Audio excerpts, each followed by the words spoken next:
And so that we are clear, because there's a difference of opinion. So does the court mean out of all of the jail recordings, out of all of the wiretap recordings, out of any recording that we had, which of those contain arguably co-conspirator statements? Yes. There are many. There are many that are included in the... All right. I have yet to find the notice that y'all are talking about. The November 6th one? We can send it to the court. There are a lot of filings We can in send this it to the case. court. But Ms. Percifield has saved it for me somewhere, but there are already a lot of things in our file also. So. We'll send it to the court and to counsel for defense. Laura, what's it called? Where do I find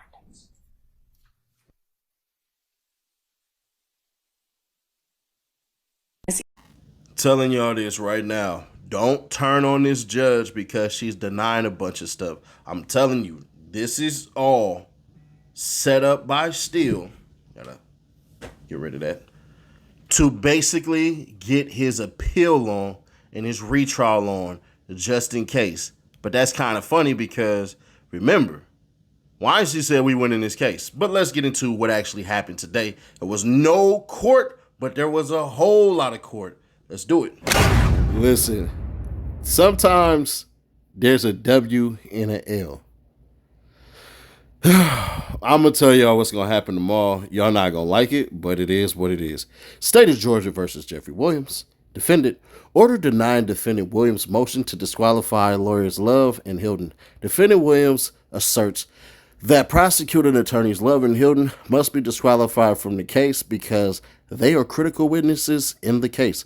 Defendant cites Ms. Love's exchange of text messages with a witness and both prosecutors. Participation in a June 10, 2024 ex parte meeting with the then trial judge, state witness, and that witness attorney arguing that they must be examined so that the jury could consider whether the predecessor trial judge was biased for the prosecution in the case. A defendant seeking disqualification of prosecutors in the trial bears a heavy burden of proving that such an extreme violation is warranted. See Lewis v. State. It is the burden of the party seeking to disqualify counsel to prove the extraordinary remedy of disqualification is warranted.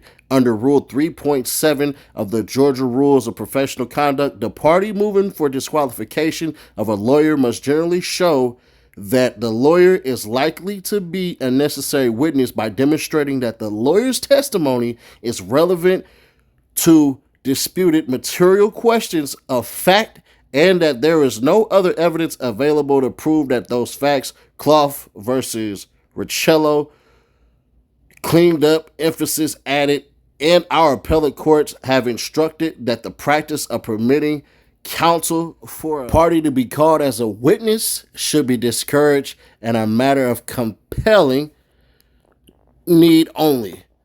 See Goodwin v. State, citing and quoting cases. There is other evidence available. The text messages at issue were introduced at trial at State's Exhibit 35AAB, and the witness had already testified. The transcript of the June 10, 2024 ex parte transcript has been filed. So there are other sources readily available to establish the content of all the matters cited in the motion.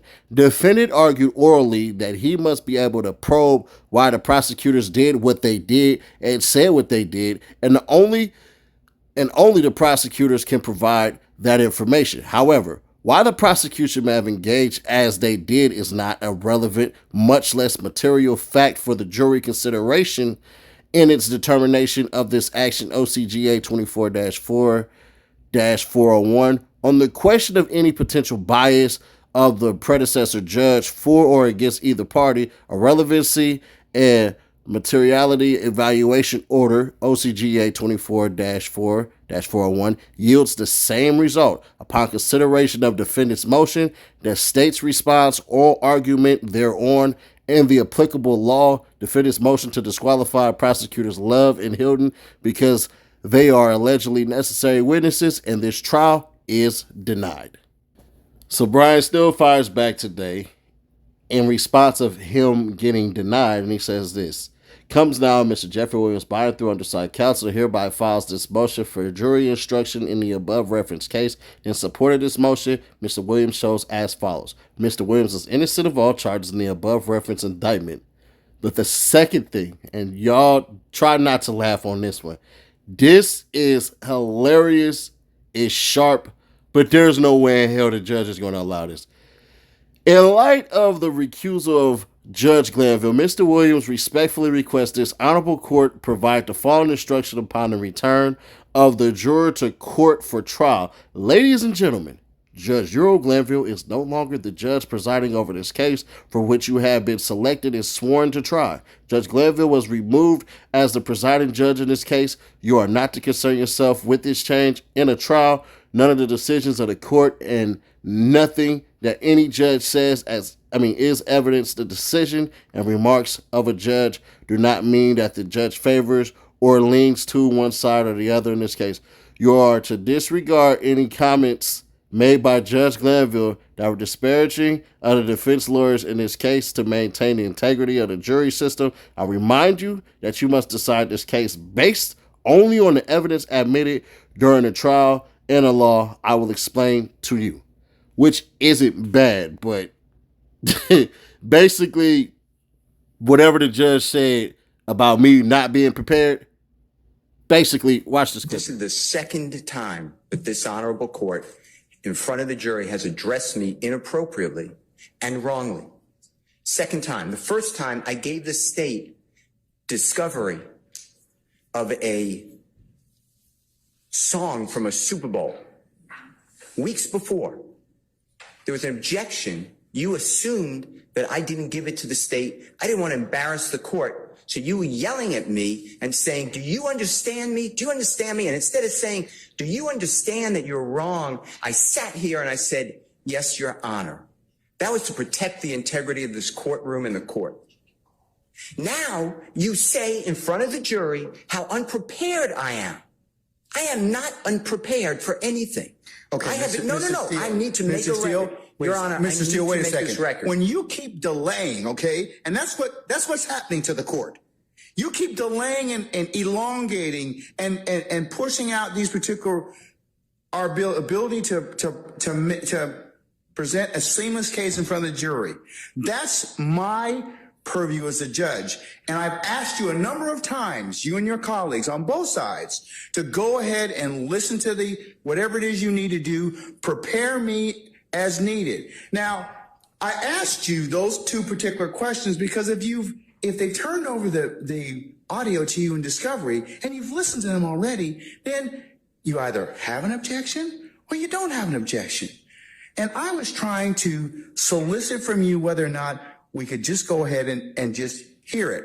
So you can imagine my frustration because all these little delays just elongate out our presentation in front of the jury. That's for your benefit, not for mine, Your Honor. So that's why I've told you all at various times during this particular case. It's not because I want to embarrass you, Mr. Steele. It's just that I'm trying to kind of keep this thing presented in a way that the jury can listen to it. And the court is wrong. What happened was, let me finish, and I'm making this for the record. What happened is, and I don't get embarrassed by you, but I don't want to embarrass you. I made an objection that some of these jail calls have a third party who will not testify. I objected to hearsay. The state said it explains the effect. Okay, let me finish. Which call? Which call? These calls, as you. Okay, well then why aren't we taking them up beforehand? The state just said, just now, these are the 3 additional calls that they want to introduce. All right. Well, then here's your response. I'm going to give you an acceptable response. Well, I'm going to make my motion. Huh? I need to make my motion. Judge, there's more to this than we need to listen to these calls. Right. Then I would have put, no, you didn't say that though. So I wouldn't have had that opportunity. But that's why I keep telling you this. Okay. I mean, like I told you, forewarned judge, a happy judge. All right. So had you just told me up front, Judge, we have not had the opportunity to listen to all of those calls. We've only been able to listen to 2. I want to listen to the other ones. And I've listened to the calls. I know, I don't know what the third one they're trying to do. Okay, well, listen, let me just finish. So you presuppose I don't know what the calls are. Well, I don't know what the third call is because Ms. Hilton, who's professional, said, I'll take a break and I'll let you know what it is. But the other two calls are the baseball game and at a chicken, they're discussing chicken wings. Or chicken. I understand those calls. There's issues in those calls that you need to address. But I politely make an objection and say, Your Honor, based upon what you told me, which is what you told me, we'll take it up later. I wanted to raise it. You tell in front of the jury how unprepared I am. And let me tell you something. I am not unprepared. I don't appreciate the court telling me that. And you don't, and I asked you, tell the jurors that you were wrong when you admonished me last time. You said you wouldn't do that. This is the second time. And you know what it does to me? I don't care. I'm hurt because you're a court, but I really don't care. But what does it do to Mr. Williams? Mr. Steele, I'm not trying to personally insult you or hurt your feelings, okay? You are a grown professional advocate. I am a grown professional jurist. And people say things to me that border on the lines of I could take action or not. You have certainly said some of those things to me during the trial of this case. I have let them go. So, sir, that's just the trial. That's just the trial of the case, okay? No, but that man's life is here. And you know you're doing a fine job in representing him. Well, but you know what? That's just the way we are right now. But the crux of the issue is, Mr. Steele, and the representatives from the state and everybody else. What happens right now is I have to take a break in order to vet all of these issues, which I'm required to do, Mr. Steele. And that's what is kind of disappointing to me because I have given you all this administrative time, all these breaks to go ahead and do this. And this is what delays the presentation of this case in front of the jury. You know, if I would have done what the state did and I'm not poking anything at Ms. Hilton, you would have said to me, why didn't you share those calls with him before? What, you were out all day today. We didn't start court till 1 o'clock. I would have shared them. I know you would have. But the state didn't. I'm not poking fun because I can deal with it. But the court then steps in. But here's the problem. I have a problem with it because at the end of the day, I got to listen to a 15-minute call. You don't have to listen to anything. But you have to make a ruling on it. Yes, but I have to listen to it in order to make the ruling on those. And even if you said you've listened to the chicken call and the baseball call, and if you say there's other issues that come into play, it's better for us to take those things up before I ask for that jury. And I could have done that this morning. I could have done that at another point in time. So, I mean, I raised this issue to you, and I don't remember the date, but it was days ago. I raised it, and the court said, all right, understood, and we'll take that issue up when it comes. Now, what am I supposed to do? Okay. Sit there and say no objection? No. Exactly right. I said, Judge, it's an issue we need to take up. Not at all. In addition to that, today alone, and this happens, today alone, the state introduced 2 exhibits. I've never been given them before, ever. You know what I did? No problem. No problem. Because I think that's professional. One was a Google map. It needs to be clarified for the record that it was not done on September 11, 2013. And then a map with little dots with 0.4 miles I've never seen before. But I didn't do anything, Your Honor. I want to move the case. But when the court, it gives me no pleasure in saying this. I believe that this honorable court is biased against Mr. Williams and or his counsel. And I ask you to consider recusing yourself or don't do this again to me. This is inappropriate to me. I respect you, but what am I supposed to do? Sit there while you do this? I didn't do anything wrong. I did exactly what you teach me to do and the courts teach me to do. All right. But instead, no, I got to finish this.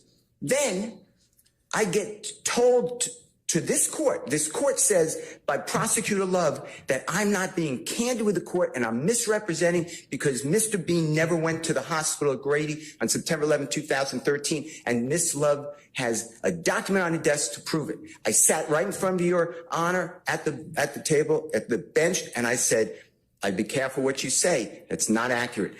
Miss Love looked down on me and she said, it is accurate. You said, we'll take a break, figure it out. After the break, you didn't even bat an eye.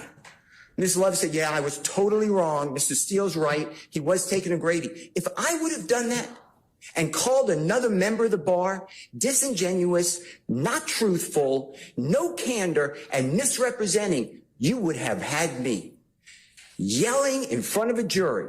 You did nothing. You didn't even ask Miss Love to apologize. I don't want her apology. I don't care about Ms. Love, but I care about the court. And now. So still basically still like this. Well, if you don't want to ban them then, since you're not, can we at least tell the jurors what the hell happened?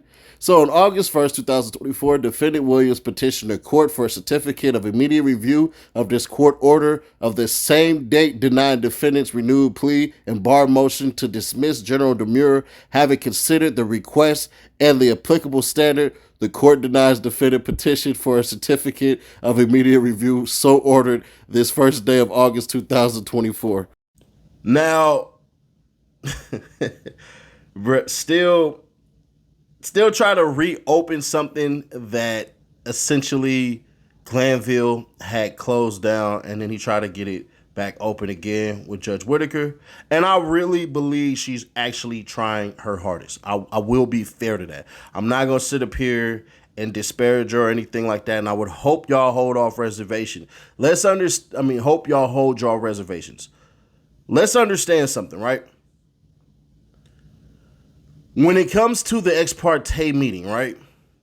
Trying to hold somebody as a witness, as Steele tried to do, there's only two things that I think that he was either thinking. I'm going to put this out there just to see what happens, or I'm going to put this out there so when I talk to Woody on the stand, that I could go ahead and make sure to say, see, he said that that ex parte transcript isn't right. But there's no telling how much of that transcript Woody actually read, or if he even recalls and has to read the whole entire thing, which they're not going to hold up the whole entire court for that reading to be done. So there's that part. Brian Steele trying to get them removed too has a little bit of pettiness to it. And y'all know I'm one of the most pettiest people that y'all have seen on this YouTube space, because at the end of the freaking day, they try to get Brian Steele knocked off the case from the beginning. Some of y'all are new here, so let me basically help y'all out. I can't remember the exact person. I think it was Lil Rod, and that's the little dude with the face, just now got his facial hair, and he's been going through puberty in the whole entire case. Or it probably wasn't him. More than likely it wasn't him. It was somebody that basically was on there, on the case. And they called Brian Steele, and they called Brian Steele on what to do. What ends up happening is one of those acts that are in the RICO, basically, that was what happened. That crime that the guy called Brian Steele on was an actual crime in the RICO. But here's the problem with what happened. And Judge Glanville decided to keep Brian Steele on, by the way. So I know we all pissing on Glanville right now, but we're going to be fair when it's time to be fair. What Brian Steele did was told the guy, don't do anything, just turn yourself in. That's it. He said, just turn yourself in. That's what a mother would do. That's what a father would do. That's what a normal person would do. They called, Brian Steele said, to turn themselves in. That's it. That's all. They try to look at that as basically him giving legal advice and all this stuff, and essentially obstruction and all this crap, which was a bunch of BS. And Brian Steele was pissed. And I believe at that moment, Brian Steele understood, oh, they talking dirty. Oh, it's cracking on Hustis. But it is what it is. Now, some people have been saying in a lot of comments that I've been seeing, man, what has Whitaker basically allowed with the motions? Well, she basically said as long as the freaking the lawyers ain't really discussing the case too much in the detail, they cool to get on any YouTube platform and stuff like that. I could get a couple of those lawyers on here, but I feel like y'all wouldn't like that. I ain't gonna hold you. I don't believe that you guys would want any of those lawyers to get on here, because y'all gonna feel like I'm probably messing up the case or something like that. I don't know. I just got a weird feeling that if I were to get Shard or Adams or Weinstein or Harvey on here, possibly Brian Steele, but Brian Steele ain't gonna do it. I think y'all wouldn't like that. But let me know if I'm wrong. Let me know if I'm wrong. If I got that wrong, I'll get some of those lawyers on there. It's not that difficult. But also, Miss Love and Miss Hilton, y'all notice how their attitudes have shifted? Y'all notice how it seemed like Attorney Love was trying to mosey on up to her, laughing at her, y'all, and all these jokes and everything like that. And I'm like, that reminds me of, when you laughing at your parents' jokes, trying to get some money out of them when you was a teenager, or you want to go do something like, yeah, and then I walked in and I said, hey, doctor, that's no horse, that's my wife. Ha, ha, ha, ha. And then you over there just bellying, ha, ha, ha, yeah, Pops, that's funny. There's a couple of moments I'm like, really, Love? Really? Really? But for the most part, bruh, when it comes to the ex parte meetings, because Whitaker was quick to point this out, and that's why I say, hold on. She said that the defense held more ex parte meetings than the prosecution, which is no problem. And the problem with the ex parte meeting on the 7th, it wasn't that they held one. It was the fact that what was said. Now, do I believe that there was a dramatis persona performative arts being done yesterday? Hell yeah. Sharp was over there acting. Weinstein was too. And so what? If it works, perfectly fine. If it don't, so what? Do I believe that what they were saying 100%? No, because even the judge was like, yeah, I don't even think some of that stuff was meant for you guys, that you guys are even talking about. But I think what they're trying to do is trying to keep that judge on her toes. Like, hey, look. Because guarantee Brian Steele and the whole YSL team will, mark my words, they will be filing motions to get a reversal on some of her orders that she puts out there. This case will be going forward. Because at the end of the day, y'all may not like what I'm about to say, but the January 10th ex parte meeting, from what they have, there was nothing wrong with it. There are 3 judges saying that. I don't give a damn what lawyers say on here or anything like that, because I ain't even finna do all that. Reason why Glanville got kicked off was because of how he handled it. It wasn't what was done, it was how he handled the situation. And I get some, hey, ex parte, this is something new that y'all heard before. And some people have decided when you heard the word that they were going to attach negative connotations to it. Because if you remember, nobody is saying anymore, remember, you can't hold an ex parte meeting with a sworn in witness. Y'all remember those talking points? Gone out the window now. There's nobody on YouTube saying that crap anymore. And some of y'all gonna be, setting ass, just let it go. That's not about me. This is about you guys being led astray. 100%. What's gonna end up happening is that ex parte meeting on the 7th was basically Miss Love vetting and venting her frustrations about how Melnick came in there. It seemed like he kicked over pews and knocked over mics and caused a goddamn whirlwind. Because when Melnick jumped in there, y'all got to remember, Melnick came in there swinging a sword. I'm about to go to the bar on you. You've been talking to my client without me and all this stuff, which technically is not illegal. It's when your client says, I want to talk to my attorney, and they keep on talking, which makes it illegal, which is what happened with Yak Gotti, and the police sat up there and pulled the old switcheroo with him. Yak Gotti got on in the interrogation room and said, I want to talk to my lawyer. I don't want to talk to y'all. They said, oh, all right. Here, let's get you a cigarette. Let's get you some food. Let's get you a Gatorade. Let's get you a snack. And then sat him right back in there and proceeded to interrogate him after he asked for his lawyer. And Glanville rightfully threw it out. So what I would be careful with, and this is just me thinking out loud, obviously they're not going to take my suggestion. They might want to be careful on revising and revisiting some of these things, because there's some rulings that are in heavy favor of Young Thug and the whole YSL group that literally is saying, hey, bruh, this is in your favor. But there's some that if they wanted to, prosecution-wise, they can go revisit as well. What was decided, but I'll have to find out from the defense whether y'all are good with what was decided, and if not, what particularly you want to revisit. Yes, Your Honor. Okay. And then there was a fifth one, For June 10th, there are areas we would want to. and that has not been gone into with anybody yet. Is that true? No, we did hash out that one as well. Oh, you just I just want want to revisit that one. yes, Your Honor. Okay. Now, do I think they got the manpower and all that? Hell no. Did y'all see who they got back there? I'm cool. I don't fear no freaky ass Brown and none of them. But share to keep your people aware, subscribe to the bell, stay notified. And if you are an artist, the Clips channel is going to become an interview channel. I'm doing interviews all day today and tomorrow.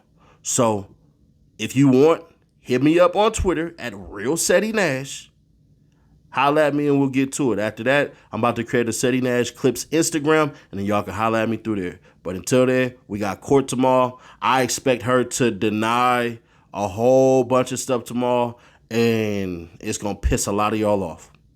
It is what it is.